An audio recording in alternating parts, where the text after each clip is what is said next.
Barely 3 years ago, Nigeria began to build a new capital, here in the middle of the bush, miles from anywhere.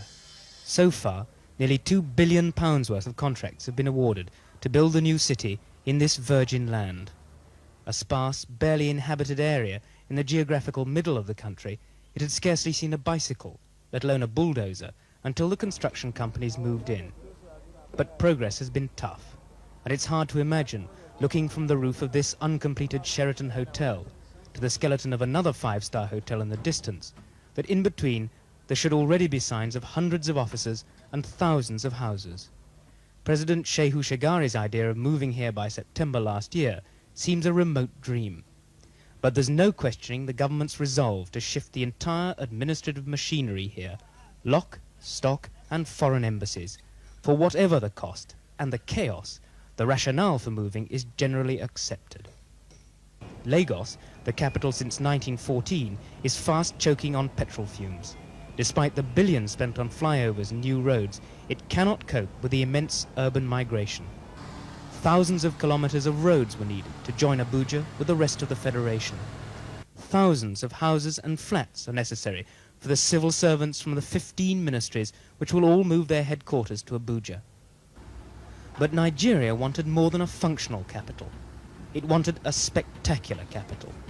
This will be the presidential palace. Complete with underground bunker, it will cost anything up to £150 million by the time it's completed. Getting paid has become a real problem. The contractor's going ahead, we are getting paid, but we're not getting paid as much as we should get paid. So obviously what happens is that you reschedule your program to take account of the amount of funds which have been made available at any one time. The same applies to the small man. This man has been waiting 5 months for any money, and he makes 3 or 4 trips a month from Lagos to try and get his cash. The government is doing its best to rein in the costs without destroying the idea. For instance, this ambitious model for the National Assembly, designed by Japanese architects, was costed at nearly £500 million. It's now undergoing a radical rethink. But it's as the work slows down that the full extent of early mismanagement is becoming clear. Shoddy workmanship, overpriced contracts, and lack of coordination have all hit Abuja.